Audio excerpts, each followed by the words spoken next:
The parchment crinkled in Cora Kendrick's fist as she stood in the doorway of the Redemption Creek Sheriff's office, her knuckles white, her jaw set like flint. The land claim was real. She had ridden 3 days through dust and rattlesnake country to file it, and now the man sitting behind that scarred oak desk had the audacity to slide it back across to her without even reading the second page. "File that claim elsewhere," Sheriff Micah Bailey said, his voice low and final as a coffin lid, "because this land is protected." Cora did not move.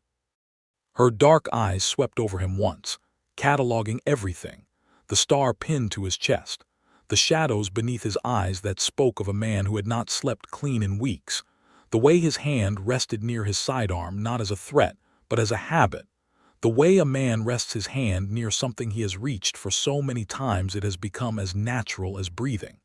She saw all of that in 3 seconds and dismissed half of it as irrelevant to the battle she was about to wage.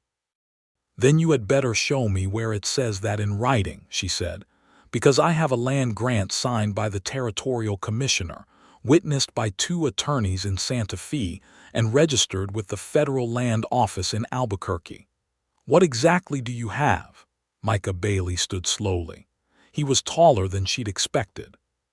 She had been told about the sheriff of Redemption Creek, told by the circuit land office that he was stubborn, told by the freighter who drove her wagon that he was fair but immovable on certain matters, told by the woman at the boarding house in the last town that he was the kind of man who had decided something once and never revisited it. What nobody had told her was that he would look at her the way he was looking at her right now, as though she were a fire he was not sure he should be afraid of or drawn to. "Ma'am," he said, and the word carried more weight than most men put in entire sentences. "I don't doubt your paperwork. What I'm telling you is that the land you're claiming sits on the eastern boundary of the Silo Verde Reservation Agreement. That ridge you've got circled on your survey map. That ridge belongs to a negotiated protection zone that 3 previous land commissioners have already butchered once. I won't let it get butchered again." Cora stared at him. Something shifted in her chest, not softening, not yet, because she was not the kind of woman who softened quickly, but something moved, like a stone that has been sitting still for a long time and suddenly finds itself at the edge of a slope. "You should have led with that," she said quietly. He looked at her with something that might have been surprise. Most people don't stay long enough to hear the reason. And there it was. The hidden fault line beneath the confrontation, the thing that neither of them would name yet, the fact that she had stayed, the fact that he had explained. The fact that in a story that should have been simple woman with a claim meets a stubborn lawman, both dig in, neither yields. Something else entirely had just been set in motion. Something far more dangerous than a land dispute. But Cora Kendrick had not arrived at that sheriff's office doorway by accident, and to understand why she stayed, and what the land truly meant to her, and what it would cost both of them before the dust settled over Redemption Creek, you have to go back 6 weeks. 6 weeks earlier, Cora was seated in the land office of Santa Fe, New Mexico Territory, in the spring of 1882, watching a clerk with ink-stained fingers push a manila envelope across a counter with the enthusiasm of a man handing over his last biscuit. "Grant number 4471B, the clerk said. "Registered in the name of Elias Kendrick, deceased, now transferable to next of kin upon proof of relation and intent to settle." Cora had pressed her hand flat on the envelope and said nothing for a long moment. Elias, her father. 20 years of letters written to an address in the New Mexico Territory that never quite reached her in Missouri. 20 years of a man trying to build something in the middle of nowhere while his daughter grew up without him. And then 2 months ago a letter from a lawyer in Albuquerque, arriving at the schoolhouse in Carthage, Missouri, where Cora had been teaching for 4 years, informing her that Elias Kendrick had died of a fever and left her 312 acres in the high desert east of a town called Redemption Creek. She had not known what to feel. She was not sure she had ever properly grieved him, because grieving requires a loss, and what she had lost was a present she had never fully had. What she felt, sitting in that Santa Fe land office with her hand on the envelope, was something closer to obligation, the sense that if she did not go and see the land, if she did not at least stand on the ground that her father had spent his life trying to hold on to, she would spend the rest of her own life wondering. So she filed the paperwork. She hired a surveyor's map from a firm on Palace Avenue. She arranged the transfer of grant rights through the proper territorial channels. And then she packed a single trunk, purchased passage on a freighter's wagon heading southeast, and set out for Redemption Creek. The town was smaller than she had imagined. 24 buildings strung along a single main road, a church at the north end still waiting on its steeple, a livery stable and a general store, and a hotel that called itself the Frontier Arms with a sign that had clearly been painted by someone who was better at enthusiasm than craftsmanship. The surrounding country was beautiful in the way that high desert is beautiful, enormous, and indifferent, and full of a silence so complete it felt like its own kind of sound. The boarding house was run by a widow named Harriet Doyle, who had been in Redemption Creek since before it had a name, and who regarded all newcomers with the particular combination of curiosity and wariness that comes from having seen too many people arrive with dreams and leave with nothing. She had given Cora a room on the second floor with a window that faced east, toward the ridge. "That's Silo Verde country out there," Harriet had said, gesturing toward the purple-edged ridge visible on the horizon. Beautiful land, complicated history. Cora had asked what she meant. Harriet had looked at her with the expression of a woman deciding how much to say. "The Mescalero Apache families who have been here longer than the territory itself. There was an agreement made in 1878 that protected certain grazing and hunting grounds along that ridge. Then a railroad surveyor tried to run a line through it in 1880 and the whole thing got renegotiated. Took 6 months and cost 3 men their lives before it settled. The Sheriff Bailey, he was the one who held the line on that negotiation. Literally. Him and about 4 Apache elders and a federal mediator who was about 3 inches from a nervous collapse the whole time." She paused. "He doesn't play games about that ridge." Cora had filed this information away. And then the next morning, freshly arrived, with her documentation in order and her resolve intact, she had walked into the sheriff's office and discovered that "doesn't play games" was an understatement that would have made Harriet Doyle laugh. Now, standing in that doorway with the crinkled land grant in her hand, and the sheriff looking at her like she was the most complicated problem he had encountered in a while, Cora made a decision that surprised even herself. "All right," she said. "Then explain it to me properly. Because I'm not leaving this territory without understanding exactly what I have and what I don't have, and I'm not giving up a rightful inheritance because a man behind a desk told me to." Micah Bailey studied her for a moment. "You want to sit down? I've been sitting for 3 days on a freighter wagon," she said. "I'd prefer to stand." The corner of his mouth moved. It was not quite a smile. It was the thing that comes before a smile in a man who has forgotten how. "Fair enough," he said. He moved around his desk and spread her survey map flat on top of it, then set a second map beside it, a hand-drawn map with different markings, softer lines, annotations in 2 different handwriting styles. "This is the protection zone boundary as it was established in the 1878 agreement and then modified in 1880. Your father's grant," he tapped the map, "runs along this edge here. Most of it is clear. These 2 sections on the east slope," he traced a line with his finger, "these overlap." Cora leaned over the map. She was close to him, close enough to smell the dust and cedar on him, the honest smell of a man who worked in the open air. She focused on the maps. "How much overlap?" she asked. "Maybe 40 acres out of your 312. She straightened up. "That's not nothing, but it's not everything either." "No," he said, "it's not.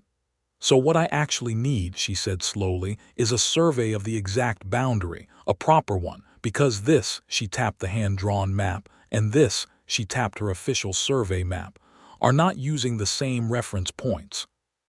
Micah Bailey looked at her with the expression of a man who had just discovered that the problem he'd been expecting to be simple was going to be interesting instead.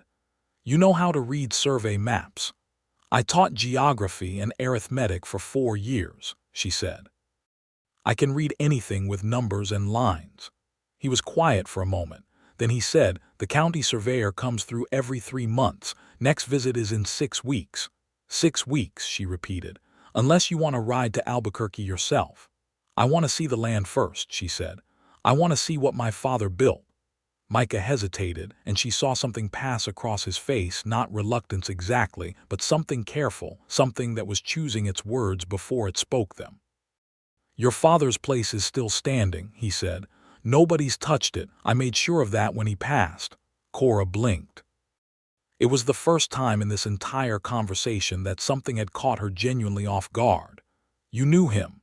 Elias Kendrick was one of the first people I met when I came to Redemption Creek, Micah said, and his voice had changed, the official tone gone, something quieter replacing it. He was a decent man, kept to himself mostly, but he talked about you sometimes. Said his daughter was a school teacher in Missouri, said she had more sense than he'd ever had. The silence that followed was the kind that reshapes the air between two people. He said that, Cora asked.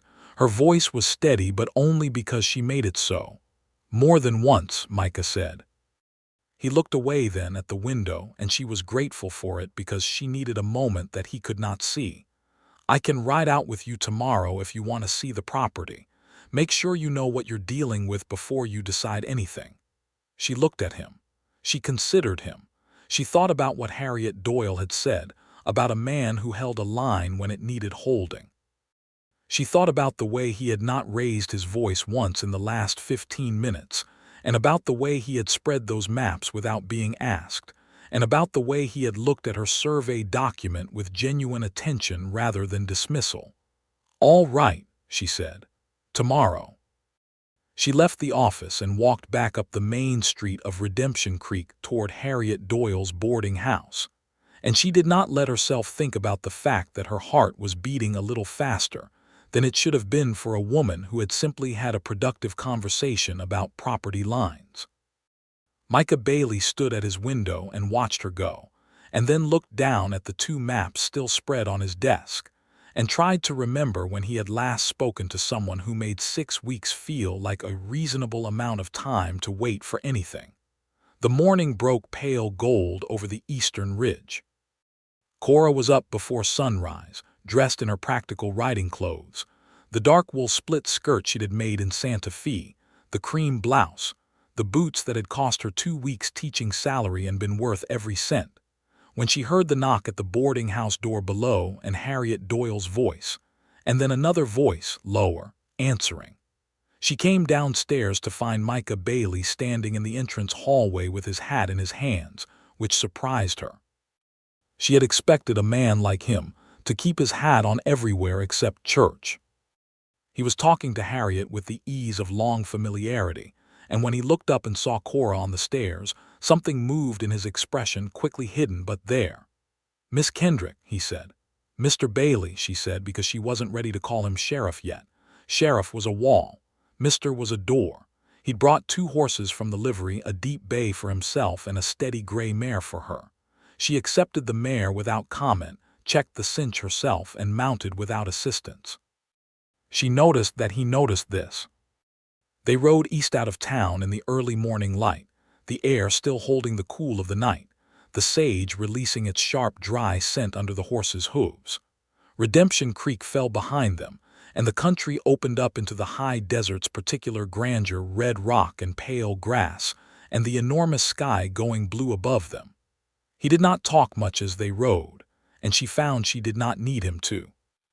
She had spent 4 years in a schoolroom, surrounded by the noise of children and the demands of their families, and the expectations of a town that was never quite sure what to do with a single woman who had no apparent intention of becoming attached to any of the eligible men it kept presenting to her.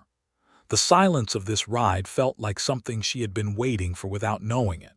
After about 40 minutes, he slowed his horse and pointed. There. The homestead was modest, a low adobe house with a wide front porch, a small barn, a well in the yard, A kitchen garden that had gone wild without tending, but showed the original care in the way the beds had been laid out. A mesquite tree stood near the east corner of the house, old enough to be substantial, its branches casting dappled morning shadow. Cora sat on her horse and looked at it for a long moment. Her father had built this. He had laid those adobe bricks and sunk that well, and planted that kitchen garden and sat on that porch in the evenings watching the same ridge she was looking at now. All the years she had lived without him, he had been here doing this. She tried to feel angry about that, and found she couldn't quite. What she felt was something sadder and more complex, a grief for a relationship that had been possible but never properly happened, for a man she might have understood if circumstance had allowed it. "You all right?" Micah asked. "I will be," she said, which was honest. She dismounted and walked to the porch. The door was unlocked. She hadn't expected that. Inside, the house was simple and clean, which also surprised her. Someone had swept recently. The shelves still held their tin cups and their small collection of books. A coat hung on a peg near the door. Everything still in its place, as though the man who lived here had just stepped out for a moment. She stood in the middle of the main room and breathed. "I kept the key," Micah said from the doorway. He was leaning against the frame, not coming in unless invited, and she was aware of this small courtesy. Came by every 2 weeks after he passed, made sure nobody bothered it. She turned to look at him. "Why?" He shifted his weight. "Because he talked about you," he said simply. "And I figured if you ever came, you ought to find it right." She didn't say anything for a moment. She was looking at him in the way she had looked at him the day before in his office, that quick inventory, thorough and honest, of a woman who had learned to see people clearly. "Tell me about him," she said. "What was he like?" Micah came in then, took a chair at the table, set his hat on his knee. And for the next hour he talked about Elias Kendrick, about the man's stubbornness and his humor and his deep, uncomfortable knowledge of the land, about how he'd built his homestead within the shadow of a legal dispute that had been simmering since before he arrived, and had navigated it with patience rather than force, about how he had eventually made a kind of peace with the Silo Verde families who grazed the eastern slope, bringing them no trouble and asking none in return. Cora sat on the edge of the fireplace hearth and listened. And with every story Micah told, the shape of her father became a little more real to her, and the shape of this man doing the telling became, simultaneously, a little more complicated and a little more dear. She caught herself thinking that last word and put it back in the box where inconvenient feelings lived, the box that had been sealed and stored and mostly forgotten for 4 years of practical solitary life. By midday they were sitting on the porch with 2 tin cups of water from the well, looking at the ridge, and the conversation had moved from her father to other things, to why she had stayed teaching for as long as she had, to what she was considering doing with the land, to what Redemption Creek was like in different seasons. "Why did you come here?" she asked him. Not to Redemption Creek, she meant it more broadly, this high desert country, this particular life. He was quiet for a moment. "I came because I needed somewhere that had space enough to be clear-headed," he said finally. There were some years that were not good, before I came here. And when I came west I found that the problems out here were real problems, things you could actually grip and work on. That suited me." She did not push. She recognized a closed door and respected it, the way she would have wanted her own closed doors respected. But she filed it away, the way she filed everything, not to use against him, just to understand the whole picture. "I'm thinking about staying," she said. It surprised her to hear herself say it, though it was true. He looked at her sideways. "As a school teacher, among other things, I understand Redemption Creek doesn't have one." "Doesn't," he confirmed. "Families have been asking about it. The Reverend's wife has been doing her best, but she's got her hands full already." Cora looked at the ridge. The midday light on it was harsh and beautiful, all the colors brought up to full saturation, ochre and rust, and the deep green of the juniper. "If the land claim resolves correctly," she said, "and if I can get the house sorted, and if the school situation is what I think it might be, I think I'd like to try." "I think the town would be glad of it," he said, and his voice had something in it, a warmth that was careful not to be too warm, the voice of a man who was measuring exactly how much he was allowed to mean. She stood up then because she needed to move, because things were getting complicated in her chest and movement helped. "I should get back to town," she said. "I have letters to write to the land office." He stood too. "I'll ride back with you." They rode back mostly in silence, the afternoon sun behind them now, and Cora thought about secrets and hidden motives, and the way that a man who had started their acquaintance by telling her to leave had spent the better part of the day making her feel like she had already arrived. The weeks that followed took on a shape that Cora had not expected, and which Redemption Creek noticed before she did. She threw herself into the land claim question with the systematic ferocity of a woman who had spent years teaching children to think carefully about problems. She obtained a copy of the 1878 protection agreement from the territorial records through a contact in Albuquerque, then a copy of the 1880 modification. She spread them on the table in her room at Harriet Doyle's boarding house and spent 3 evenings comparing the survey references to her father's grant documentation. And by the end of the 3rd evening, she had something that made her sit back in her chair and look at the ceiling for a long moment. The boundary discrepancy was not an accident. The 1880 modification had been filed with a survey reference that was off by 40 chains, a measurement error so specific and so convenient that it stretched the protected zone exactly 40 acres past where it should have ended, right into the eastern slope of her father's grant. Someone had done that deliberately. The question was who and why. She took what she had to Micah the next morning, walking into the sheriff's office with the documents rolled under her arm like a weapon, which she supposed they were. He looked up when she came in. She had noticed that he always looked up when she came in, not with surprise, but with a kind of attention that was distinct from how he looked at other people who entered. She had decided to stop noticing this, because noticing it did nothing useful. "I need you to look at something," she said, spreading the documents on his desk. He looked. He was a careful reader. She had figured this out in their first conversation, the way he paid attention to specifics rather than skimming. He looked at the survey reference comparison she had drawn up, then at the original documents, then back at her. "Someone adjusted the boundary," he said. "Someone filed a modified agreement with a survey reference that was wrong by exactly the right amount to absorb 40 acres of my father's eastern slope," she said. "That's not an accident, Micah." It was the first time she had used his given name. She heard it as soon as she said it, and neither of them acknowledged it, and both of them registered it. He sat back in his chair. His expression had gone the careful, closed way she had learned meant he was thinking hard. "The 1880 modification was handled by the Territorial Land Commissioner's office," he said. "Commissioner at the time was a man named Aldred Voss. He resigned 6 months after the modification was filed. Nobody investigated why." "Is he still alive?" "Last I heard, he was in Tucson." Micah tapped the document. "There were also a group of Eastern investors who had been trying to get mineral rights to that ridge. 2 separate attempts in 1879. Silo Verde families blocked both. If the protection zone extended over your father's land, then any future settlement attempt could challenge the entire eastern boundary," Cora finished. "Use the wrongly surveyed overlap as a lever to reopen the whole 1878 agreement." Micah looked at her steadily. "That's exactly right," he said. "You just figured out in 3 evenings what I've been circling around for 2 years without being able to prove." The silence between them was different now. It was the silence of 2 people who had just established, irrevocably, that they were on the same side of something. "What do we do?" she asked.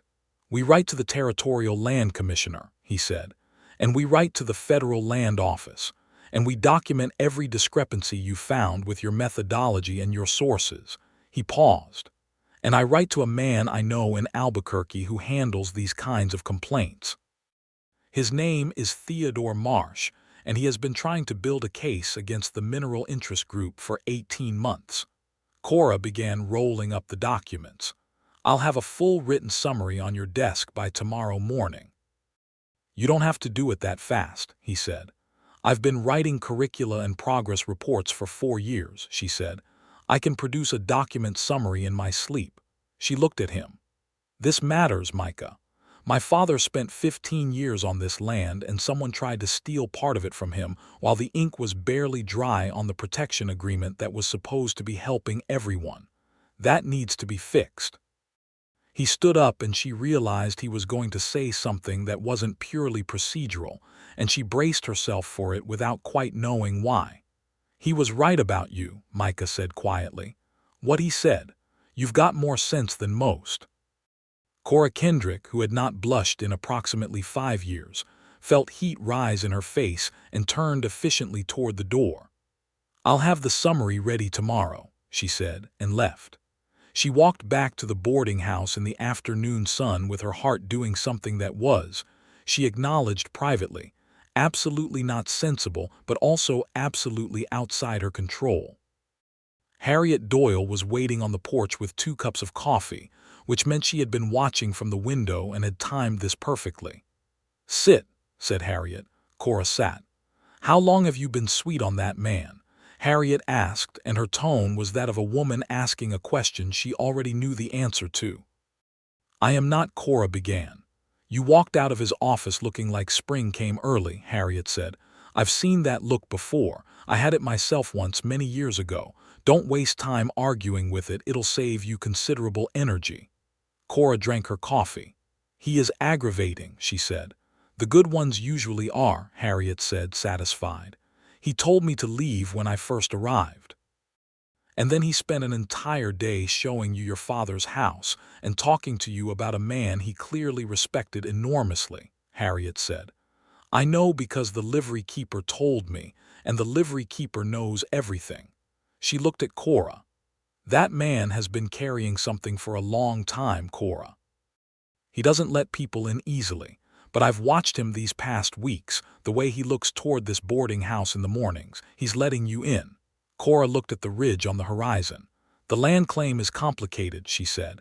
"It is," Harriet agreed. "Most things worth having are." The next morning Cora delivered her document summary to Micah's office. He was already at his desk when she arrived, his own notes spread before him. They worked side by side for most of the morning, building the formal complaint letter together. His knowledge of the local political landscape fitted to her precise documentary evidence like 2 differently shaped pieces of the same puzzle. There was a moment, somewhere in the middle of the second hour, when they were both leaning over the same page and she pointed to a line she wanted to revise, and his hand covered hers briefly, unintentionally, reaching for the same corner of the page. He pulled back at once, and they both continued as though nothing had happened. But something had happened.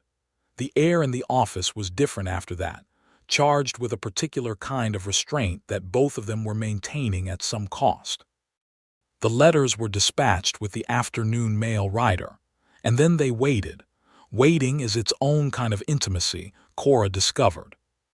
With the immediate project completed, the days of Redemption Creek opened up around her, and Micah Bailey was woven into them, not intrusively, not dramatically, but consistently, the way something essential becomes part of the texture of daily life before you properly register it. She began the process of setting up the school. The Reverend's wife, Martha Holloway, turned out to be a vigorous and relieved ally who threw open the church meeting room for classes and immediately produced a list of 12 children between the ages of 6 and 14 who needed teaching. Cora was given a chalkboard, 3 reading primers, a box of chalk, and a collection of donated books that ranged from a worn copy of Dickens to a cattle breeding manual of dubious educational value. She threw herself into it with genuine delight.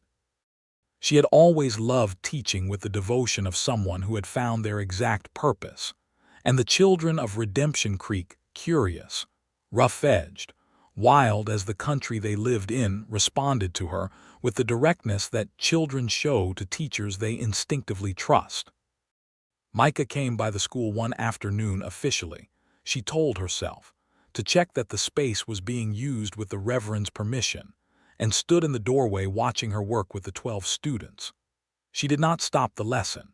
He stayed for 20 minutes, and when she glanced at him during a pause in which the children were bent over their slates, she caught an expression on his face that she had not seen before, something open and unhidden, something that looked, improbably, like wonder. He left before she could acknowledge it. But that evening he appeared at Harriet Doyle's table for supper, which was apparently not entirely unusual, but which Harriet greeted with a particular bland expression that told Cora volumes. "You're good with them," he said to her quietly while Harriet was busy at the stove. "The children. They're good to work with," she said. "They're not bored yet. That's the best state for a student, curious and not yet disappointed." He looked at her. "Were you that way, as a student?" "I was the most stubborn student my teachers ever had," she said. "I read everything in the local library before I was 13, and then petitioned to be allowed to continue past 8th grade, which was not standard. The school board held 3 meetings about it. What happened? They let me continue," she said, "because I wrote a petition that was harder to argue with than most adult documents they'd received, and because my mother marched into the last meeting and sat down and didn't leave until they agreed." Micah smiled. It was the full version this time, not the almost version she had been cataloging, and it did something to his face that made him look, for a moment, like the man he must have been before whatever dark past had put those shadows under his eyes. "Your mother sounds formidable," he said. "She was," Cora said. "She died when I was 16, typhoid." "I'm sorry." "It's why I ended up teaching," she said. "I needed to stay somewhere I knew, and teaching was what I was best at, and it let me keep working the way she taught me to work." She looked at him. "Now you tell me one true thing." He seemed to consider this, not the question itself, but the permission it represented. Then he said, "I was a marshal in Kansas before I came here, Dodge City." "I know Dodge City's reputation," she said carefully. "Then you know some of what that work involved," he said. "I was there for 3 years. When I left, I needed somewhere that the problems were real, but also where justice meant something other than just violence preventing more violence." He paused. "Your father was one of the first people to make me feel like this place could actually be what I needed." She looked at him in the low lamplight of Harriet's dining room. "Then we both owe him something," she said softly.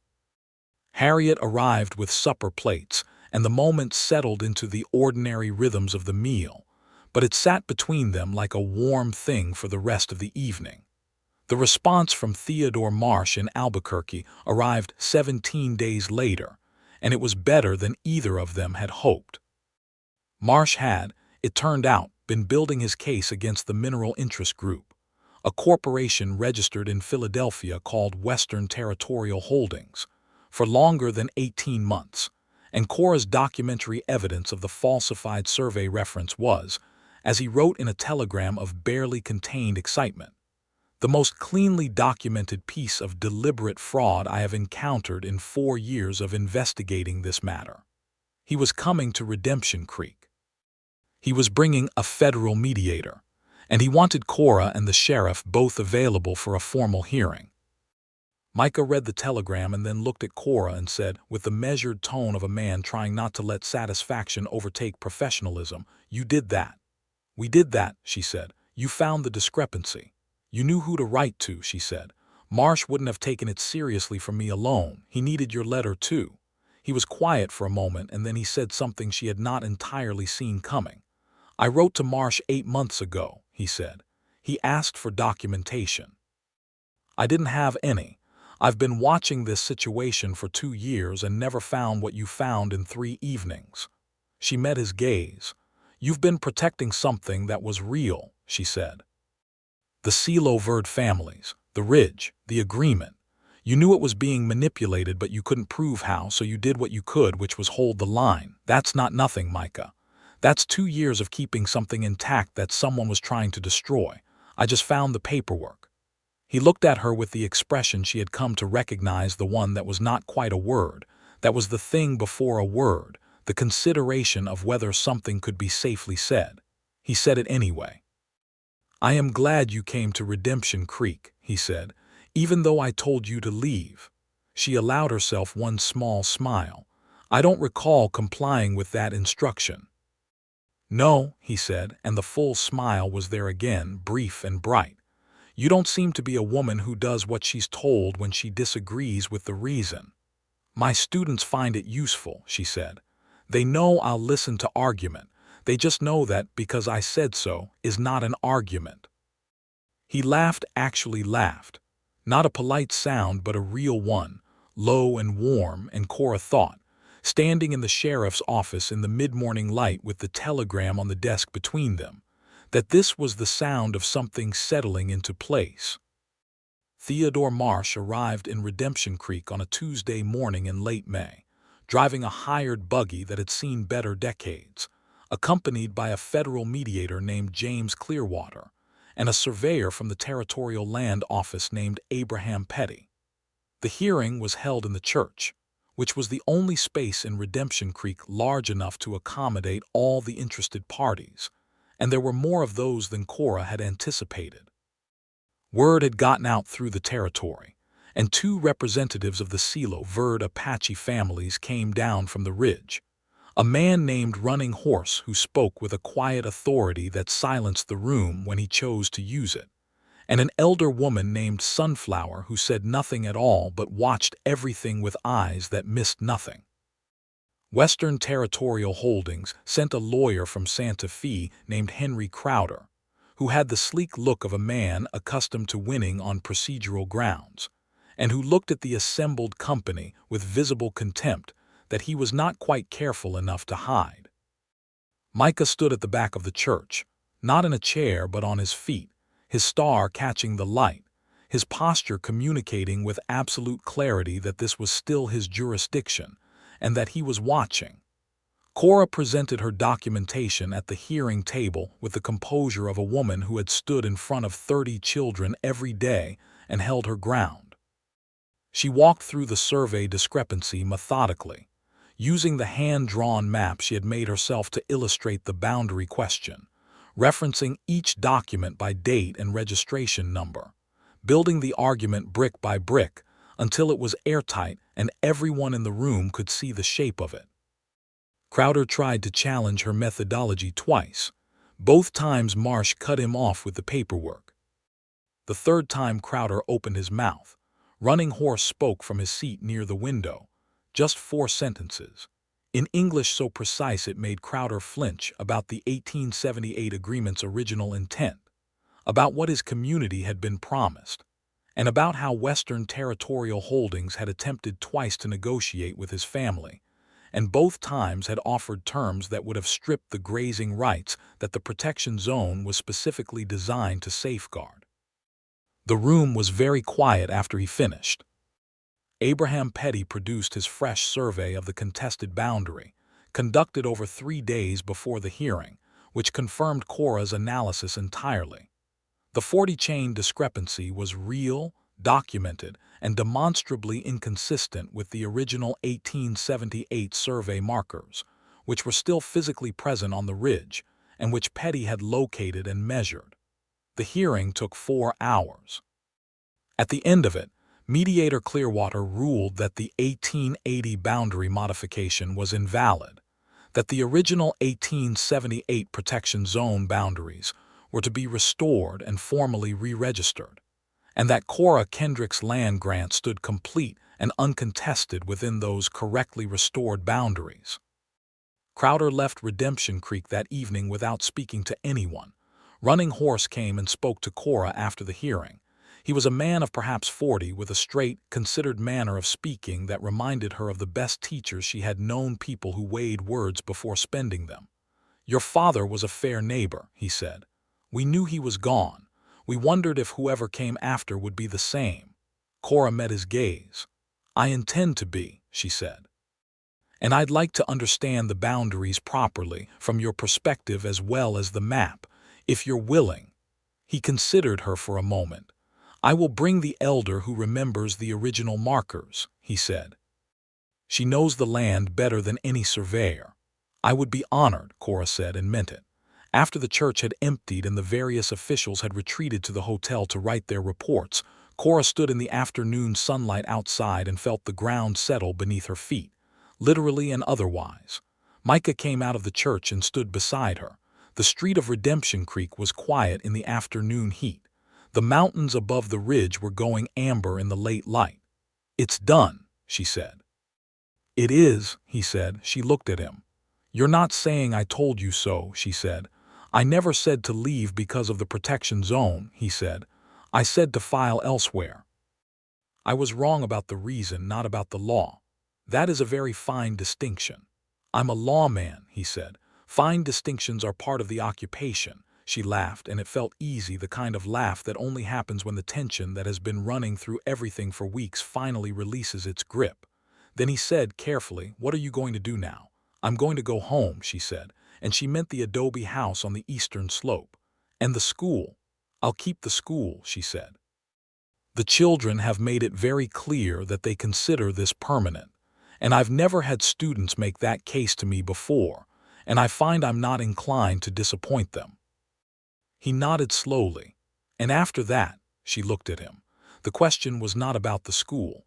He knew that and she knew that, and they both stood there in the warm late afternoon knowing it. "After that," she said, "I suppose I'll need help figuring out what parts of the homestead need work. I can do a great many things, but I don't know enough about adobe repair." His expression said he understood that she had just handed him an opening, and that he intended to walk through it carefully and without rushing, which was exactly right. "I know something about adobe," he said. "I imagined you might," she said. The following weeks were the happiest that Cora could remember. She moved into her father's house with a single wagon load of her things, and the additions she had purchased from the general store, and she made it hers, put her books on the shelves alongside her father's, hung the good blue curtains she had found folded in a trunk, set the schoolwork on the table where the morning light fell best. Micah came on Saturdays, and they worked on the house together, replacing a damaged section of the porch railing, repointing the cracked sections of the adobe wall on the north face, mending the fence along the east garden. They talked while they worked, easy conversation that moved through many things, books and history, and their different childhoods, and the nature of justice, and what made a community worth living in, and what kinds of pie were worth the effort of making them. She told him about Missouri, about the schoolhouse, and the small determined life she had built there, about the loneliness that she had mostly not acknowledged because naming it would have given it too much room to grow. He told her about Dodge City. He told it carefully, choosing what to share, but what he shared was enough to show her the shape of it, the violence that was constant and exhausting, the compromises that survival required, the thing that had broken in him when a man he'd trusted turned out to have a dark past that had been hidden from him, and the subsequent betrayal, not just of trust, but of the belief that he could read people clearly. He had come to Redemption Creek, he said, because he needed to start over in a place where nobody's loyalties were already assigned. She listened to all of it without flinching and without offering easy comfort, because she had enough sense to know that easy comfort would have felt like dismissal. When he was done, she said simply, "And is it what you needed? Redemption Creek?" "It is now," he said. He was looking at the ridge as he said it, and she was looking at him, and neither of them pretended the double meaning wasn't there. The first time he kissed her was in the kitchen garden, on an evening in early June when the light was long and golden, and the desert air had gone soft with the end of the day's heat.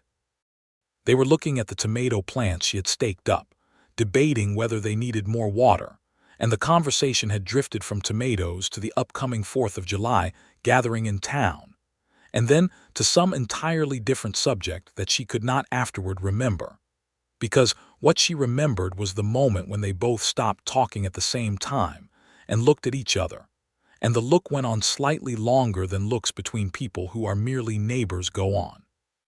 He raised his hand and touched her face once lightly with 2 fingers, the most tentative gesture she had ever seen from him, and she turned her face into it slightly, which was answer enough, and then he kissed her, and it was exactly like him, careful and certain at the same time, unhurried, entirely sincere. When he stepped back, she was looking at him with the full, direct gaze that he had told her once, laughingly, was the most unnerving thing about her. "I should have done that 3 weeks ago," he said. "Yes," she said, "you should have." He laughed and she laughed, and the evening air carried the scent of the sage and the garden, and everything was, for the moment, exactly right. From that evening on, something between them stopped being careful and became instead the kind of thing that does not need to be managed, honest and warm and growing, with the kind of solidity that feels not like fire but like bedrock, the kind that you build on rather than burn in. Micah rode out to the homestead 3 and sometimes 4 evenings a week after his duties allowed, and Cora found herself noting the sound of his horse on the path, with a feeling she had not felt in so long she had almost forgotten its name. Anticipation. Not anxious anticipation, not the hoping things don't go wrong anticipation she had spent so much of her life feeling, but the warm, certain kind, the kind that says someone you trust and enjoy and have come to need is about to walk through the door. They had supper together on those evenings. She cooked. She was better at it than him, which he admitted freely, and he brought things from the general store or contributed whatever the Saturday repairs produced in terms of shared effort. They talked through the evenings about everything and nothing. Sometimes they read in companionable silence, each at opposite ends of the small sitting room, and Cora thought that this was the most intimate thing of all, the ability to be quiet together. One evening in late June he arrived looking different than usual. There was a tension in him that he was controlling, and she noticed it immediately. "What happened?" she asked. He sat down and told her. A telegram had arrived from Albuquerque. Theodore Marsh's investigation into Western Territorial Holdings had produced an indictment. 3 men, including the former Land Commissioner Aldred Voss, charged with fraud and conspiracy. Voss had apparently, upon learning of the indictment, attempted to flee to Mexico and had been apprehended in El Paso. The case was going to the territorial court. "Cora," he said, "they're going to need you to testify." She was quiet for a moment. "About my documentation, about the full chain of it, your methodology, your sources, the analysis. Marsh says your presentation at the hearing was cleaner than anything his own office produced, and the court is going to need that same quality of evidence." She looked at him steadily. "Then I'll testify. It'll mean a trip to Albuquerque," he said. "It could take a week or 2. I'll arrange for the children's lessons," she said. "Martha can manage for 2 weeks. He looked at her with that expression she knew now, the one that was not quite the word he was about to say but was the thing just before it. "I'll ride with you," he said. "I need to be at the hearing too. The protection zone case is part of my jurisdiction." She smiled. "I know," she said, "but I appreciate you saying it the other way first." He was quiet a moment. Then he said, "I don't want you going to Albuquerque and coming back and deciding you'd rather be somewhere that isn't the edge of nowhere." She looked at him. The firelight was in his eyes, and the room was warm, and the high desert night was dark and full of stars outside the window, and she understood that this was not actually about Albuquerque. "I grew up thinking that the edge of nowhere was the worst possible fate," she said carefully. "I spent 4 years in a town that was comfortable and small and sufficient, and I was useful there, and I was never once fully alive." She paused. "Since I came to Redemption Creek, I have been cold and dusty and challenged and confused and frightened about the land claim, and I have been more fully alive than I have been in years. The edge of nowhere turns out to be exactly where I want to be. Particularly," she said, keeping her voice even, "since the edge of nowhere contains certain specific individuals who are worth considerably more than comfortable and sufficient." He was very still. "I love you, Micah," she said, because she had never been a woman who circled around what was true. "I'm not going anywhere unless you're coming with me." He crossed the room and kissed her with considerably more intention than the kitchen garden had seen, and when he stepped back his eyes were bright. "Cora Kendrick," he said, "I have been in love with you since you walked into my office and told me I needed to show you the documentation." She laughed, delighted. "That's very early." "I know," he said. It surprised me too. They traveled to Albuquerque in late July, Cora, Micah, and Theodore Marsh, who rode with them and spent the better part of 3 days being charmed by Cora's sharp mind and saying, with the frank admiration of a man whose professional life was entirely dependent on good documentation, that the Territorial Land Office ought to hire her. Albuquerque was larger than she expected, a city with proper stone buildings and a railroad depot, and the noise of commerce and ambition that was absent from Redemption Creek's quiet streets. She found it stimulating for about 2 days, and then found herself thinking about the morning light on the ridge. The court proceedings took 8 days. Cora testified for most of a day, presenting her documentation with the same methodical clarity she'd brought to the hearing in Redemption Creek. The defense attorney tried several times to rattle her, using the subtle condescension that some men reserve for women in formal settings, suggesting her analysis was simplistic, that she had overstepped her expertise, that the numbers might be accurate but the interpretation beyond her competence. She dismantled each challenge with the specific, precise patience of a woman who had spent years teaching people who did not yet understand things, and who was therefore very experienced at the exact calibration of explanation required to make understanding unavoidable. The judge watched her with increasing interest. The jury watched the defense attorney with increasing impatience.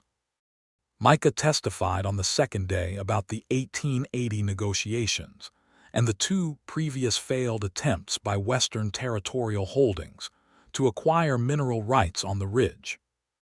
His testimony was concise and factual and utterly unshakable, because Micah Bailey on a witness stand was the same as Micah Bailey everywhere, a man who had decided what was true and was not going to be moved from it by anything less than actual evidence to the contrary.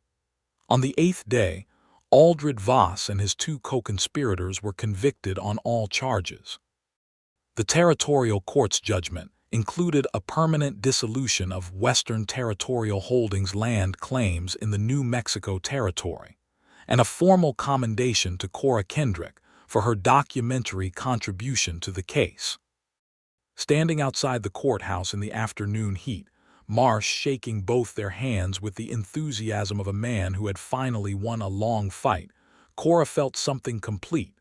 Not the end of something, the completion of something, the way a circle closes and becomes whole. Micah was standing beside her, his hat in his hands, squinting against the sun.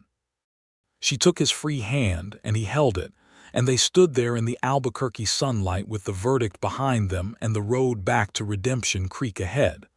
"Let's go home," she said. He looked at her.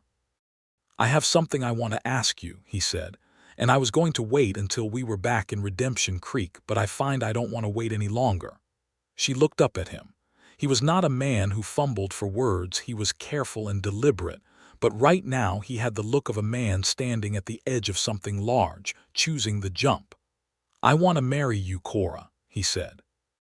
"I want to marry you and live in that house with you, and help you figure out the kitchen garden, and listen to you talk about your students, and ride out to the ridge with you on Sundays and grow old with you in Redemption Creek.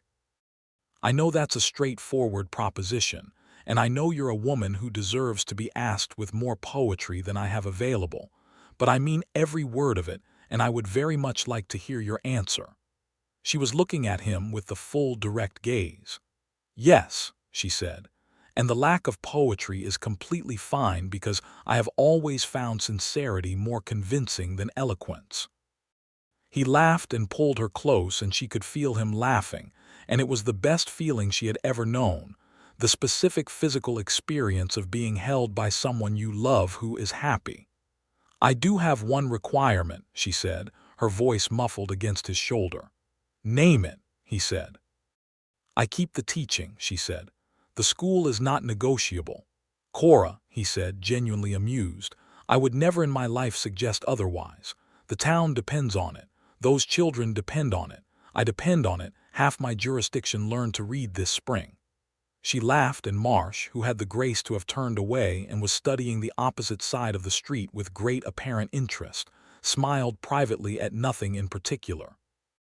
They were married in Redemption Creek's church on the 15th of September, 1882, on an afternoon when the light fell through the new stained glass window that the congregation had installed over the summer, throwing colored light across the wooden floor. Martha Holloway had organized the flowers, autumn wildflowers, the tough, persistent desert blooms in deep gold and rust and purple that suited the country and suited Cora both. Harriet Doyle had made the wedding supper, assisted by 3 other women of Redemption Creek who had collectively decided this was the best thing that had happened in the town in years and thrown their full enthusiastic capability into the celebration. Running Horse came down from the ridge. He brought a gift, a piece of handwork from Sunflower, a small woven piece in the traditional patterns of his community, with colors that matched the colors of the land as seen from the ridge. He presented it to Cora with a gravity that she received with equal gravity, and they shook hands with the recognition of 2 people who have understood each other correctly from the beginning.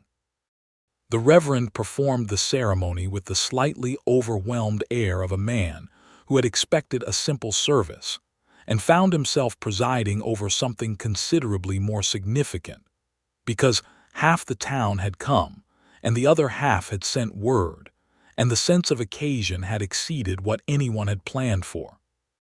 Micah stood at the front of the church and watched Cora walk up the aisle, and his expression was the one she had cataloged from the first day, the one that she had spent weeks figuring out and had eventually understood, was the specific look of a man who was being surprised by something good after a long time of expecting otherwise.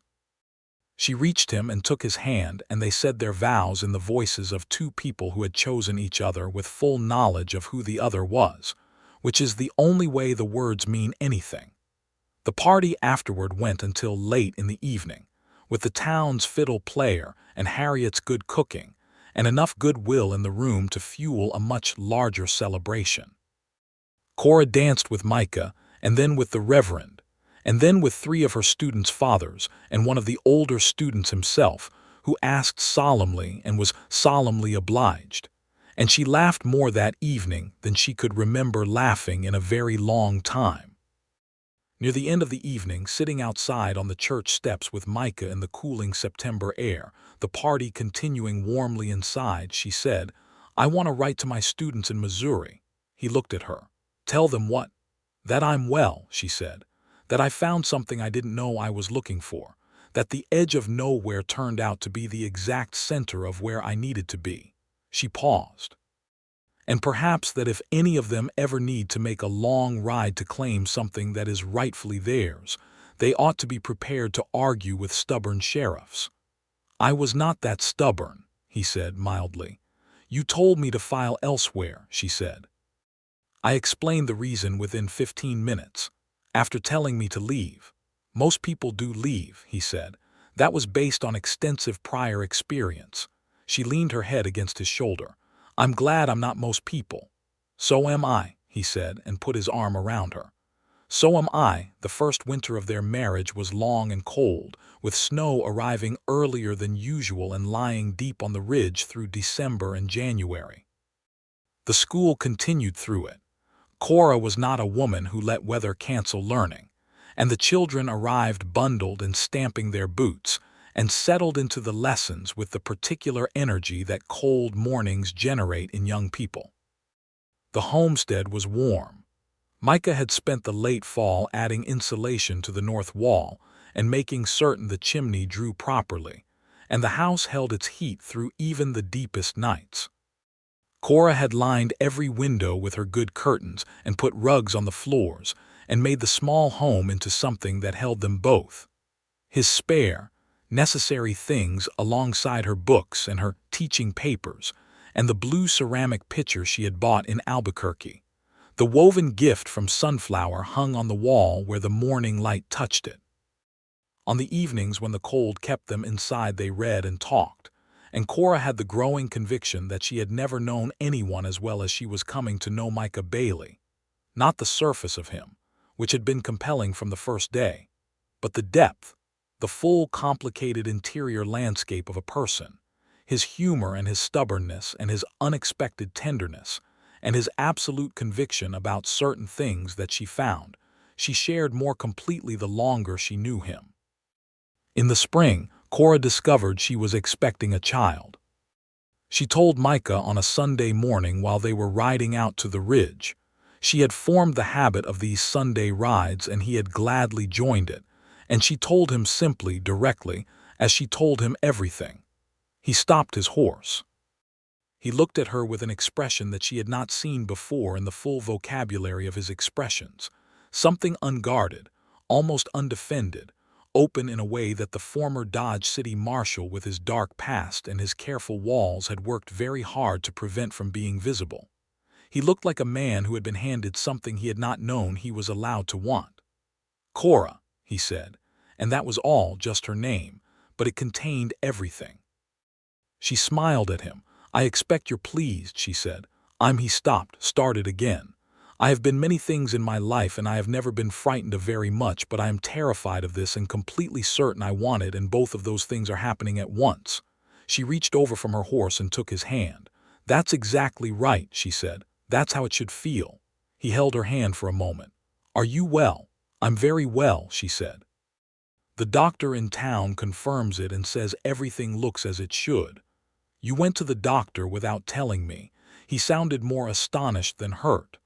"I wanted to be certain before I said anything," she said. "And I knew if I told you before I was certain you would worry." "I'm worrying now," he said. "Yes, but now you have confirmed information to worry with," she said. "That's considerably better."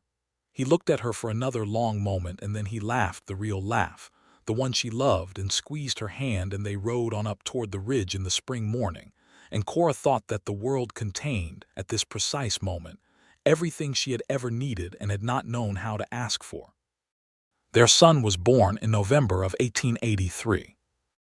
They named him Elias for her father, and Micah held him with the concentrated care of a man handling the most important thing he had ever been trusted with. And Cora watched from the bed, tired and warm and entirely certain, and thought that this was the kind of happiness that does not announce itself loudly, but simply settles into the bones and stays. The town of Redemption Creek celebrated the birth with characteristic communal enthusiasm. Harriet Doyle arrived with an enormous basket of food. Martha Holloway brought a hand-sewn quilt, and Running Horse sent a small carved figure from the ridge, a gift for the new child, smoothed from the juniper wood that grew along the eastern slope.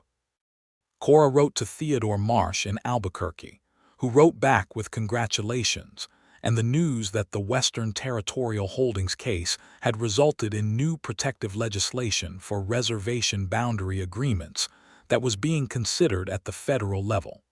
"Your documentation," he wrote, "is literally going to change how these agreements are enforced. I hope the new father is not taking all the credit."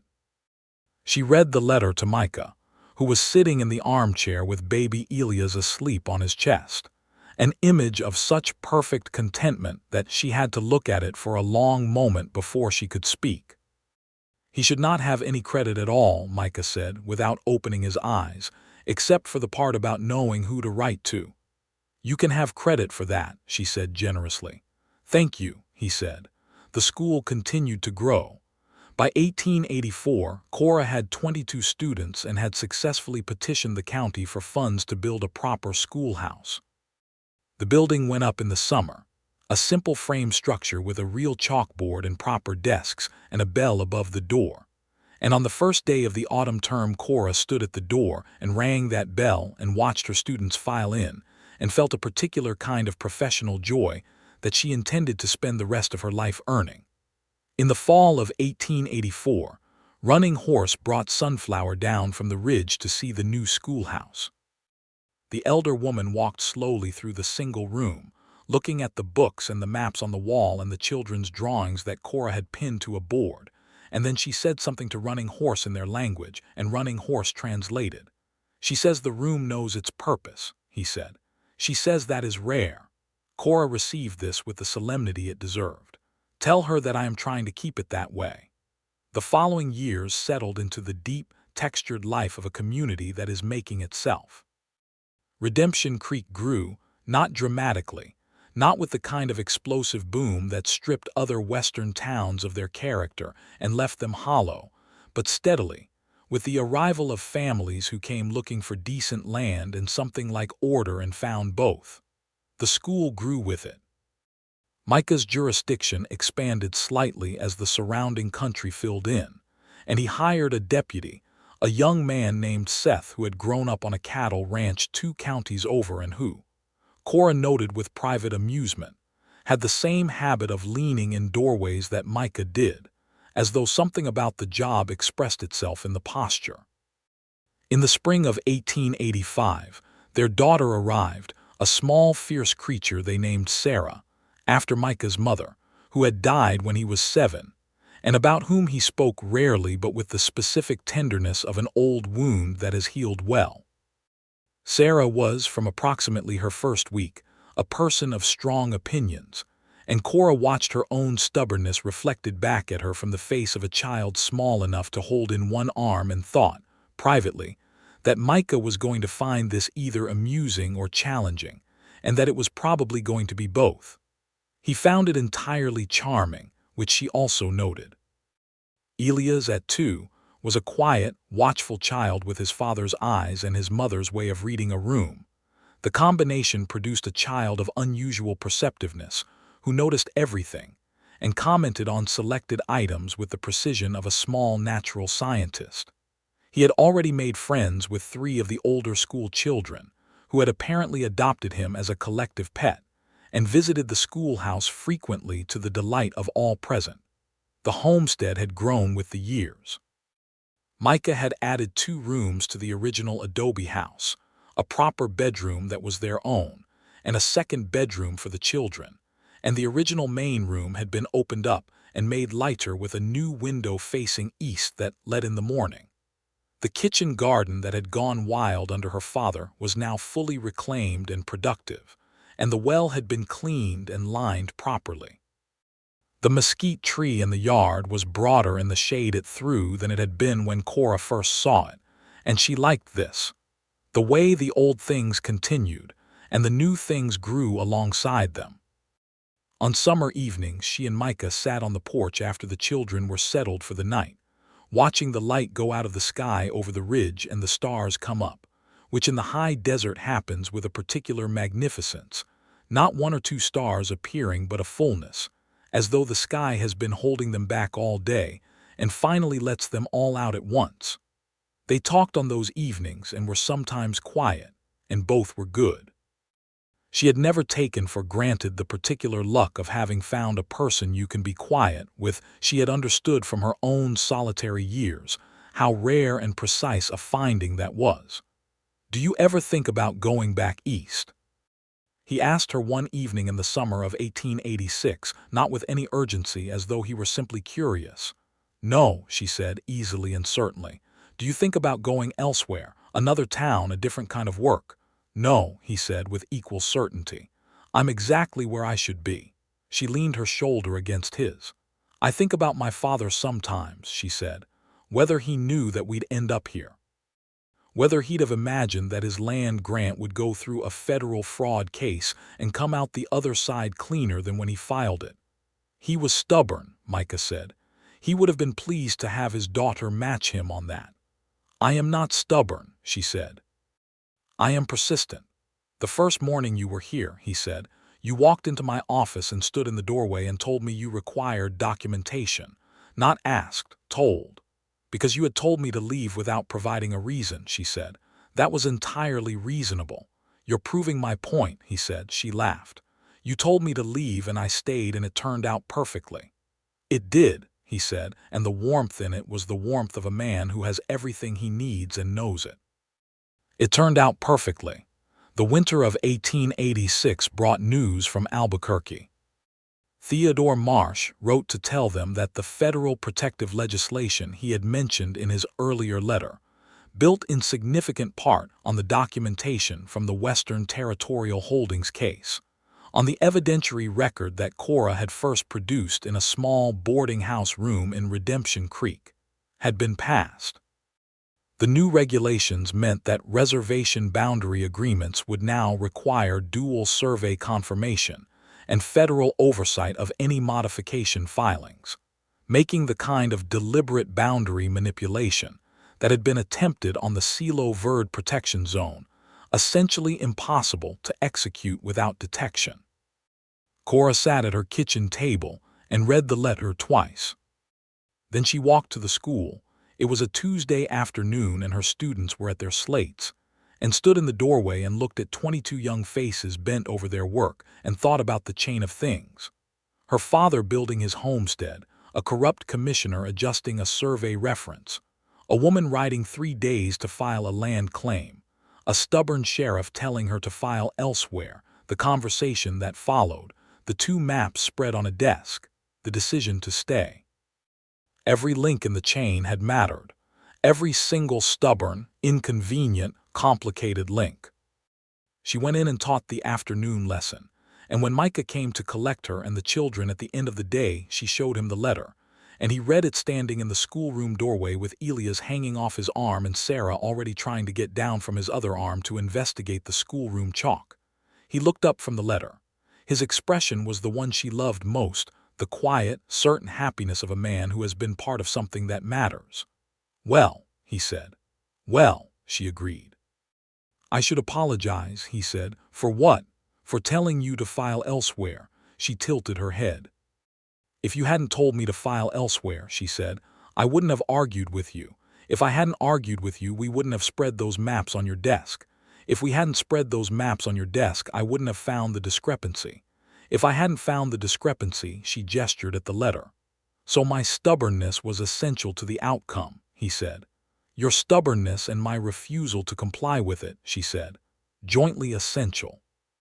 He handed the letter back to her, lifted Sarah fully into his arms before she achieved the chalk, and offered Cora his free arm. She took it. They walked home through Redemption Creek in the autumn evening, through the town that had become theirs, past the general store where the proprietor waved from the porch, past Harriet Doyle's boarding house where Harriet herself was sweeping the steps and called out something warm and slightly teasing, past the church with its completed steeple finally properly installed, down the road that ran east toward the ridge. The light was going golden on the land.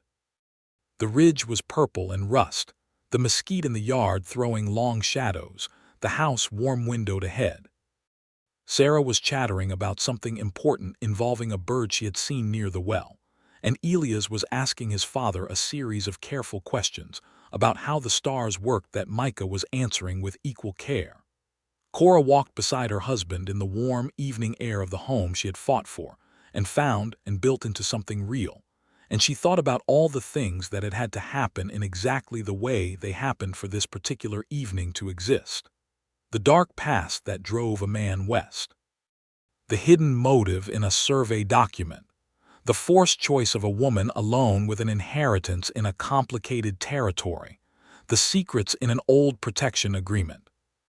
The betrayal of a boundary marker. The trap that a corrupt commissioner had laid without knowing it would eventually snap on himself. All of it leading here. This evening. This man. These children. This land. She looked up at the ridge as the first stars appeared above it. Running Horse had told her once, in a conversation they had while standing at the boundary markers during a walk she had taken with the surveyor who confirmed the restoration of the original lines, that in the language of his community, the word for land and the word for belonging were close enough to be confusing to outsiders, that the land does not belong to the person belongs to the land, and the belonging is mutual and chosen rather than owned. She had thought about that often since. She thought about it now, walking home in the evening light, belonging to the land and the man and the life she had not anticipated and could not imagine exchanging for anything. "You're quiet," Micah said, looking down at her. "I'm happy," she said. "Sometimes quiet and happy are the same thing." He pressed her hand in the crook of his arm. "Yes," he said. "They are." Sarah had fallen asleep on his shoulder by the time they reached the porch, the decisive small girl suddenly and completely a sleeping child, and Micah carried her in with the practiced ease of a man who had done this many times and intended to do it many more. Elias walked in beside Cora with his particular careful pace, and she helped him wash and settle, and listened to his questions about the stars for another 10 minutes before the day's movement finally caught up with him too. She came back to the main room to find Micah sitting in his chair by the fire with a cup of coffee, the lamp burning on the table, the house quiet around them. She sat across from him and picked up the book she had been reading, and he picked up his, and for a while there was no sound but the fire and the desert night outside and the turning of pages. After a while she looked up and found him looking at her. "What?" she said. "Nothing," he said. "I was just thinking that I'm glad you didn't file elsewhere." She smiled. "I told you I wasn't going to." "You did," he said. "From the first minute." "From the first minute," she agreed. He reached across the space between their chairs and took her hand, the way he had in the kitchen garden, and the way he had on the road to Albuquerque, and the way he had on the morning he asked her to marry him with complete certainty, with all the stubborn, steadfast, magnificent conviction of a man who had found what he was looking for and was not going anywhere. She held his hand in the lamplight of the home her father had built and she had claimed and they had made together, and the ridge was out there in the dark, protected and enduring, and the town was quiet down the road, and the children were sleeping, and everything was, in the deepest possible sense, resolved. Not simple. Life was not simple and never had been. There would be other disputes and other winters and other challenges. The territory was young and the land was complicated, and justice was a thing that had to be maintained daily rather than achieved once. But the foundation was true. The foundation was solid. The foundation was the kind that holds. Outside, the stars over Redemption Creek were extraordinary that night, as they always were, the high desert night giving up all its darkness to the sky, and the sky giving back light without reservation. The ancient and reliable generosity of a universe that does not, as it turns out, require a single thing from you except that you show up, and argue with the stubborn sheriff and stay.